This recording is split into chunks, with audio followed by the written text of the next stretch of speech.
Sa Pinas, mabubusog ka ng prutas. Fresh pa yung prutas.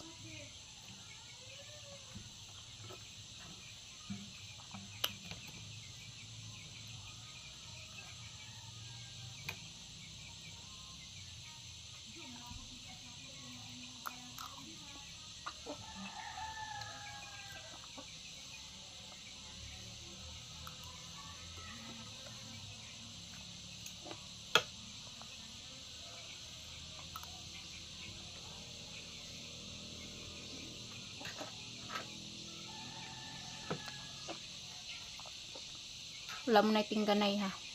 Kain na ako.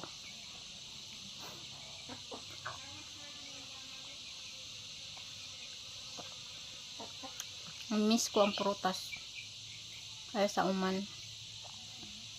ano lang, puro mga stock na yung kwan ba. Dugay na sa kwan, sa rep. Tagal na sa rep. Kaya, hindi na siya fresh. Dito sa Pilipinas, fresh na fresh ang mga prutas.